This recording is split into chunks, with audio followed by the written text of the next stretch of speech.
Hello my dear lovely students, welcome back to my channel maths tech. आज हम बात करेंगे class 10 chapter number 5 arithmetic progression की exercise 5.2 का क्वेश्चन नंबर 16 और 17। यस, आज हम ये दोनों क्वेश्चन को डिस्कस करेंगे। और अगर आपको वीडियो ज़रा भी हेल्पफुल और यूज़फुल लगेगी तो प्लीज़ मेरे चैनल को लाइक, शेयर एंड सब्सक्राइब करना मत भूलिएगा। साथ ही साथ आप मेरे बेल आइकन को प्रेस कर सकते हैं, जिससे आगे आने वाले वीडियोज़ की नोटिफिकेशन आपको मिलते रहें और आप कोई भी वीडियो को मिस ना करें।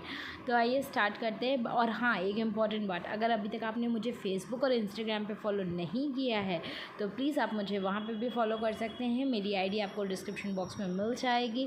और अगर आपको कोई भी डाउट, कोई भी क्वेरी रहती है तो आप मुझे कमेंट सेक्शन में भी पोस्ट कर सकते हैं और मेरे व्हाट्सएप ग्रुप को भी ज्वाइन कर सकते हैं। लिंक आपको डिस्क्रिप्शन में मिल जाएगा।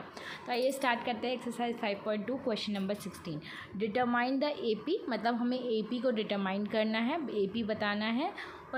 हुज थर्ड टर्म इज 16, मतलब उस AP का थर्ड टर्म 16 है and 7 term exceeds the 5th term by 12, मतलब 7 टर्म और 5th टर्म का जो डिफरेंस है जो वो 12 है, मतलब 5th टर्म को 7 टर्म एक्सीड कर रहा है by the number 12।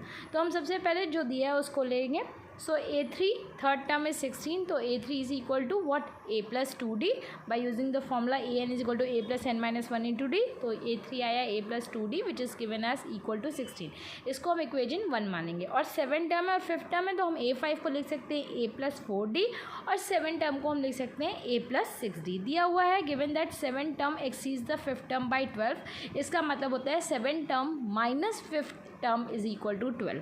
So A7 minus A5 is equal to 12। A7 की जगह हम लिख सकते हैं A plus 6D minus A5 की जगह लिख सकते हैं A plus 4D is equal to 12। Minus bracket open करेंगे तो A plus 6D minus A minus 4D is equal to 12। Plus A minus A 0 हो जाएगा। 6D में से माइनस 4D गया तो हमें मिलेगा 2D। 2D is equal to 12। यहाँ पे D की वैल्यू आ गई 12/2, दैट इज़ इक्वल टू 6। तो हमें अब क्या पता चल गया, हमें D की वैल्यू पता चल गई। अब हमें A की निकालनी है।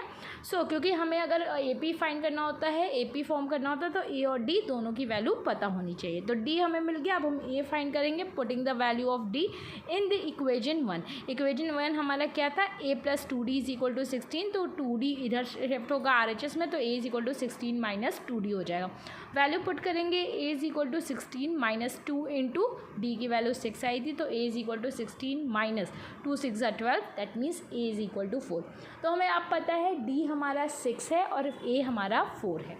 फर्स्ट टर्म पता है, कॉमन डिफरेंस पता है, हम AP के टर्म्स डिटरमाइन कर सकते हैं। जब भी हमें कहे कि डिटरमाइन AP तो एटलीस्ट आपको फर्स्ट 3 टर्म्स लिखने हैं। So hence first term of an AP that is A is equal to 4। Second term is A plus D that is 4 plus 6 is equal to term 10।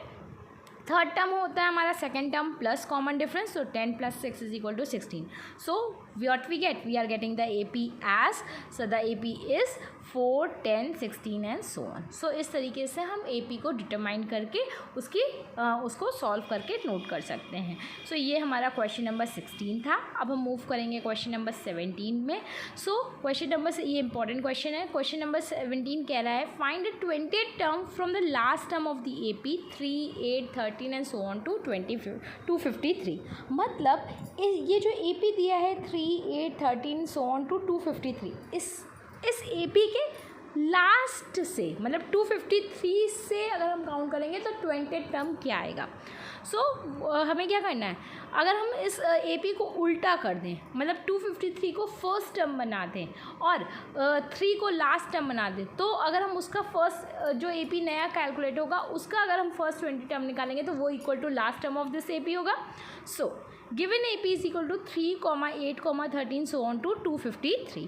दिया हुआ है 20th term from the last term of an AP is equal to 20th term of the AP। इसी AP को उल्टा कर देंगे तो वो लास्ट का जो 20th टर्म हो जाएगा वो अगर हम उल्टा कर देंगे तो वो फर्स्ट का 20th टर्म दोनों सेम हो जाएगा। तो हमारा नया AP क्या हो जाएगा, 253 248 243 सो ऑन टू 8 and 3। अब यहाँ से इस नए AP से हम A मिल गया 253, D मिल गया 248 minus 253, that is D is equal to -5। अब हमें A और D पता है, हमें कौन सा टर्म निकालना था, 20th टर्म।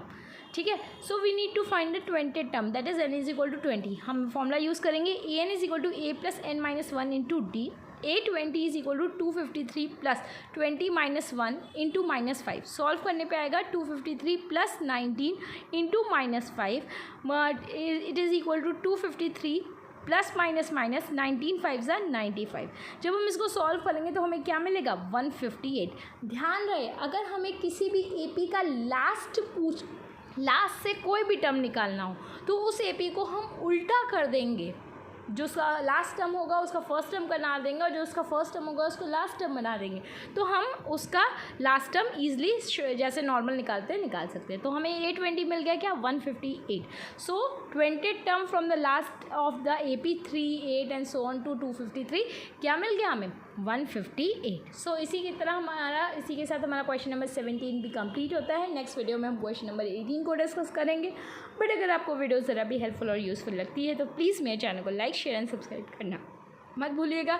ये मुझे एक और मोटिवेशन मिलता है आपके लाइक कमेंट से कि हाँ मैं और भी अच्छा और भी आपके लिए इजी से इजी कंटेंट ले आ सकूँ जिससे आप टफ़ से टफ़ क्वेश्चन को इजी वे में कैसे सॉल्व करना है और आपको समझ आ सके।